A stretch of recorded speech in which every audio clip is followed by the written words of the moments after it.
नरेश मीणा के साथ राजकुमार रौत नहीं आए, आखिर इसका क्या प्रभाव पड़ सकता है नरेश मीणा के अंता उपचुनाव के रिजल्ट्स पर।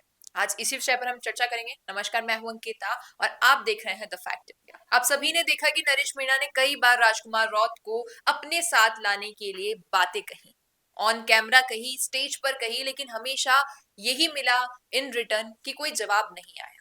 और नरेश मीणा ने कई बार ये भी कहा कि मैं तो बार बार राजकुमार रौत के बारे में कहता हूँ मंच पर, लेकिन वो कभी इस पर जवाब नहीं देते हैं। हालांकि राजकुमार रौत के जो विधायक है, उनकी पार्टी के जो विधायक है 3 राजस्थान में, उनके साथ नरेश मीणा का अच्छा हम कहें एक बॉन्ड है, बातचीत होती है। लेकिन जो सांसद महोदय हैं, जी हाँ, बांसवाड़ा डूंगरपुर सांसद राजकुमार रौत, उनके साथ समीकरण कभी दिखे नहीं दोस्ती वाले। वहीं बात करें राजकुमार रौत और हनुमान बेनीवाल की दोस्ती, तो वो सभी को पता है, लोकसभा में दोनों एक साथ दिखाई देते हैं।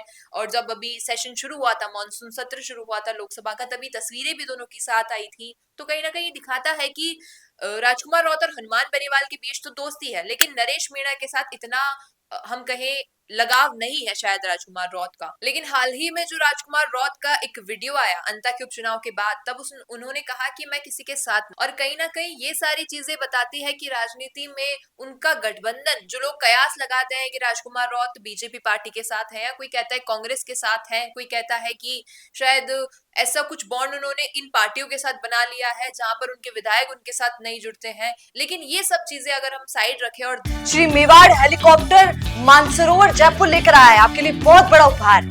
रॉयल शादी एंट्री हो, इलेक्शन टूर हो, एयर एम्बुलेंस हो, पुष्प वर्षा हो या वीवीआईपी दर्शन हो, इसीलिए अभी तुरंत बुक कीजिएगा। देखे तो उन्होंने सभी के लिए कह दिया कि मैं तो किसी के साथ नहीं हूं। और लोग अब ये कहने लगे हैं कि भाई आखिर क्या रीजन हुआ कि उन्होंने नरेश मीणा का भी साथ नहीं दिया। अगर वो नरेश मीणा का साथ देते तो कहीं ना कहीं जो अंता में पिछड़ी जाति के, पिछड़ी वर्ग के आदिवासी लोग हैं, वो नरेश मीणा के साथ होते। हालांकि नरेश मीणा के साथ SC ST के कई लोग होंगे जिन्होंने वोट दिया होगा, लेकिन अगर राजकुमार रौत का समर्थन होता, जैसे हनुमान बेनीवाल ने समर्थन दिया, तो हो सकता है कि जो जाट लोग हैं अंता में, उन्होंने नरेश मीणा को वोट दिया हो। वैसा ही राजकुमार रौत की सहमति के साथ भी होता।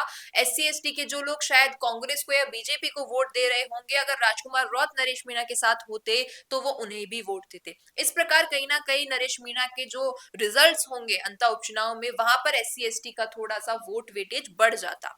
लेकिन अब तो जो होना था वो हो चुका है, चुनाव हो चुके हैं। अब तो केवल और केवल इंतजार रिजल्ट्स का है, जो कि 14 तारीख को आने वाले हैं। तो ये सारे समीकरण थे राजकुमार रौत और नरेश मीणा के एक साथ होने के। लेकिन अगर ये नहीं हुआ तो अब शायद चुनाव में थोड़ा सा फेरबदल हो सकता है। पूछना चाहूंगी आपसे, क्या कहना है आपका इस पर? क्या राजकुमार रौत और नरेश मीणा के गठबंधन से नरेश मीणा के अंता उपचुनाव के जो रिजल्ट्स हैं उन पर क्या प्रभाव पड़ता? इस पर आपका क्या कहना है, बताइएगा कमेंट में। धन्यवाद। अगर वीडियो पसंद आया हो तो उसे लाइक करना, शेयर करना और हमारे चैनल द फैक्ट इंडिया को सब्सक्राइब करना ना भूलना। बिजनेस अच्छा हो सकता है, लेकिन अगर नाम नहीं दिखा तो पहचान कैसे बनेगी? अब टेंशन छोड़िए, द फैक्ट इंडिया आपके बिजनेस को देगा वो पहचान जो पूरे राजस्थान में हर किसी तक पहुंचे। न्यूज चैनल पर विज्ञापन, पॉडकास्ट और प्रमोशन के जरिए आप सीधे 5 लाख सब्सक्राइबर और 10 करोड़ से ज्यादा व्यूज तक अपनी पहुंच बना सकते हैं। तो देर किस बात की, आज ही द फैक्ट इंडिया से जुड़िए और अपने बिजनेस को बनाइए हर घर का नाम।